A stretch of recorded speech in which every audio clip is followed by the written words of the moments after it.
have to tell you, I not only read the book, but I also listened to the audiobook too. Okay, because I get so much more out of the audiobooks too. It just kind of like allows me to move forward in the same way that I have my favorite animated Batman or my favorite, Steven Spielberg stuff. Oh yeah. Right? I mean, that's the correct answer. Kevin's my Batman. Kevin. Okay, yeah. Kevin yeah. Conroy is my Yeah. Batman. The same way that as much as I love Mel Blanc is my Bugs. Oh, yeah, of course. So He's everybody's bug. Yeah. Well, the new generation, no. There might be an Eric Bauza kind of person. Depends how that works out too. So, but I want to ask, when you put these books out and you start to feel the love from them, what do you see when it becomes an audiobook? What do you see when it becomes this different kind of animal from the same kind of place? Well, what's really interesting to me is in this particular case, it's the only time I've ever had someone, so many people on so many threads online say like, yeah, the book's good, but you have to listen to the audiobook. It's incredible. It's so good. Right. And so I think we can talk to this gentleman over here about why that's the case. Right. Well, that's funny too, because it's almost like someone made the dish initially, but you're like, this is the better version. Just Yeah. So Gordon Ramsay made this, this one, but this is the one that's better. This guy knows what he's doing too. So what's it like to kind of encapsulate those characters and be essentially the voice in their heads if they read it secondary? Like if I go back and read it, I'm going to be listening to your voice in my head as I read it too. Sweet. Yeah. Well, like any really good writing, the book, I've always thought that like every book kind of has its own voice, and the trick for a narrator is to listen enough to the book to hear what it's trying to say. When you're talking about writing like Andy's book, I mean, I was getting up every morning and running to the microphone, just so much joy of doing it, because I mean, it's great characters, it's a great story, never mind the setting. I mean, it's just a good story. And it was really wonderful to embody those. Now there's a ton of different accents in there, and there's all of those things. It's huge, it's expansive. I got to be a lot of different people on a given day. It was just great fun, and I was very sad when it was over. Yeah. I loved it. Well, as we know, all these tales, they are encapsulated, but they're encapsulated for a reason too. Like you want to have a picture, and that's good enough. Sometimes you don't need to have, as I say, doing a crayon picture and then having the crayon go off the frame and keep on going too. But it depends on your idea for the stories too. But what's it like voicing a character who is so lost as well too, because that's kind of the fun part of it. Same thing with the Martian. Of course, he's kind of figuring those things out too. He has to figure out, and so there's a lot of trying to be smart enough, trying to figure out enough. Well, the thing I loved about it, with the thought process of trying to figure out who he is, why he's there, and what is he going to do next, and all he's got is this pretty massive knowledge of science, and he's got to fall back. It's very much about survival. I mean, what am I doing here? You get to hear that thought process, and in the middle of all of that, there's sarcasm and humor, and joy in things, and an emotional availability. It's wonderful to play that character. Wonderful to embody that. Yeah.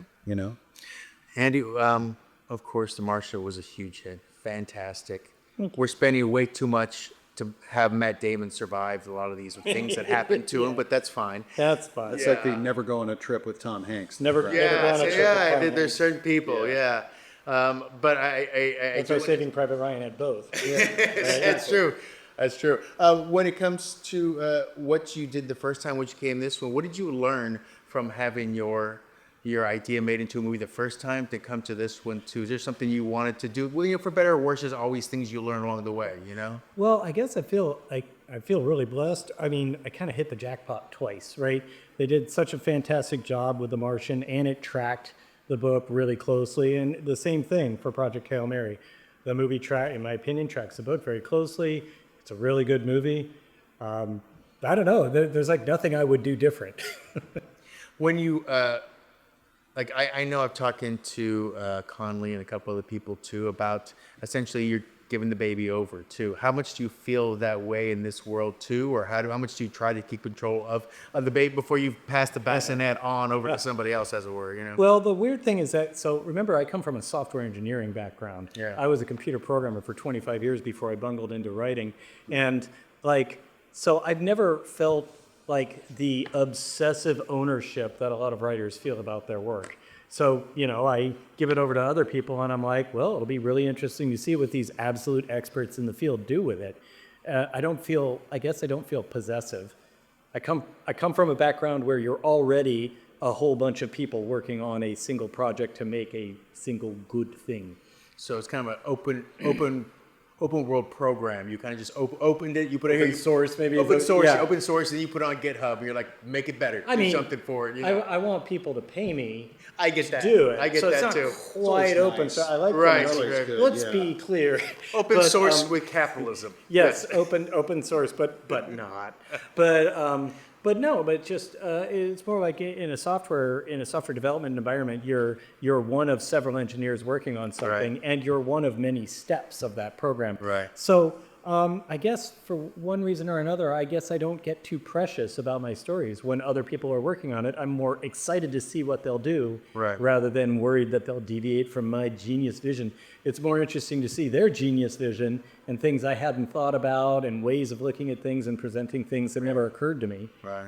Well, and that's what an actor does, because an actor comes with their idea and how they're going to do things too.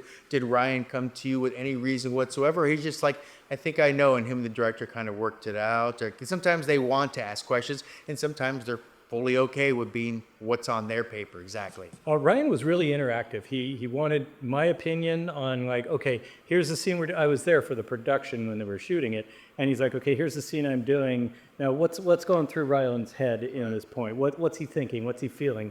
You know, and he would talk to me about that. Now, it's not like it's not like he's going to me and only me, and that I am the one true genius who tells Ryan Gosling what to do. But he cared about what I had to say in putting together a comprehensive plan for how to portray the character. And guy's an absolute professional. He's really fun to work with. I'm sure. The one thing I do enjoy is whenever you have the openness of space, you have the openness of any idea as well too. So what's the idea of the bounding box you have to have, aliens be part of it, and these different entities versus like, what you want the ship to look like? Because the ships can look rather insane too, or we can make it look very functional and very worthwhile. So, where do you find those balances for yourself? Well, that was, so the visual department, the visual effects group and stuff like that, they came up with all this stuff, and they would present it to the producers and say, hey, what do you think? But to me, I'm like, I like it. Oh, I like that version too. Oh, I like that too. I like that too. I realize my feedback is not that useful. So the truth is, I don't have a deeply visual imagination. When I'm imagining things in my stories, the characters are kind of blobs, the ships are kind of blobs. They say that different people have different levels of acuity in their visual imagination, and I'm somewhere more toward the blobby side. So whatever they showed me looked right to me because I didn't have it fully defined in my head. And now it is. Now that I've watched cuts of the film, now I'm like, if I go back and reread my stuff, it's like my brain says, oh, here's what the ship looks like, here's what the alien ship looks like, here's what everybody looks like. Now, of course, when everything's on the page, but what is it that you want to give to the character when you do it? Especially if you read it and you love it and you want people to feel the emotion, but at the same time, you need them to feel the emotion of the character, not how much you love it. Oh, yeah, no. I've always believed the most important thing is staying out of the way of the text. The author has written something. It's basically the author has written a letter to the listener, and I'm just delivering the mail as best I can, as most efficiently as I can. I really do try to let the story lead. I try to let the text lead and all of that. You want to give these characters humanity or iridianity, as the case may be.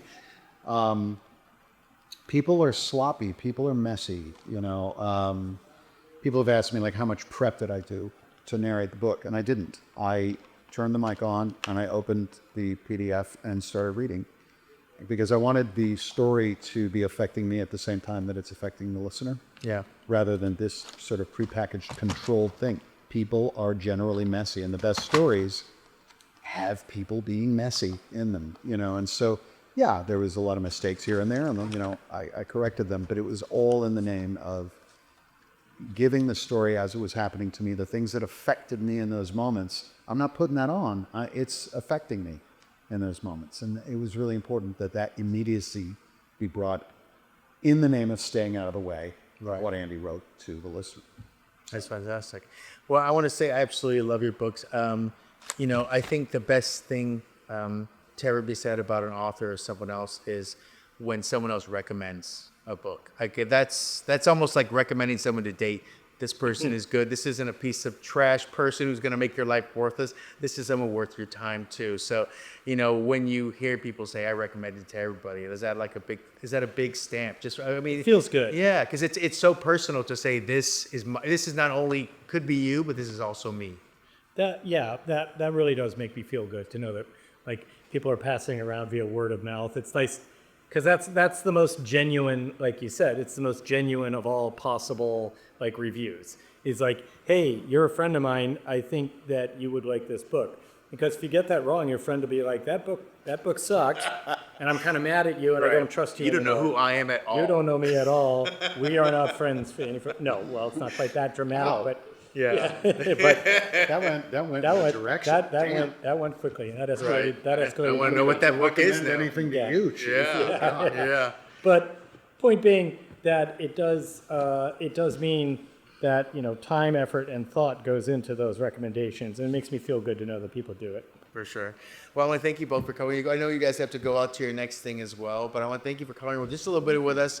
We do it to let you kind of relax and have it's almost a little therapeutic relaxation. It's as great. we go I to. have to keep reminding myself to actually answer the questions because Yeah. I'm like busy. I'm also looking at him going, I got to make mine better. Well, and I'm sitting there going like, ask Ray a question. I'm trying to. I'm I busy, gotcha. dude. Yeah. Yeah. And may I say, you're one of the few people who ever used the sharpener too. You're It's very there for aware. a reason. You're very. The sharpener is there for a reason. It's People such getting an. their dull ass. It might be the crayons. most engineered thing I've ever seen done in one of my interviews too. So I thank you very much for coming here. Narrating Andy's work, I'm used to working with dull things. So Ba-doom. thank you, ladies and gentlemen. Tip your waitress. 7:30 shows different than Well, I thank you very much. And you just want to show the camera just a little bit of what Well, you that's did. as far as I got. Yeah. Yeah. tried Well, to you put a both little- went for the same kind of coloring on the screen did. now. Oh yeah. Yeah, I put a little Interesting. lens flare on mine. Yeah, I did too. I thought I beat you that way, but no, I didn't. I mean, it's not a Space accurate. It's not a competition, but I won. LED screen. Yeah. Yeah, Really? yeah. No, I think so. I did a green LED screen. That's true. I did an amber. You Hey, did. hey, they're both going to the fridge. Looks like a It's fine. They're both going straight. both This going goes straight. right up on the fridge. Good job, buddy. Good job. And thank you very much.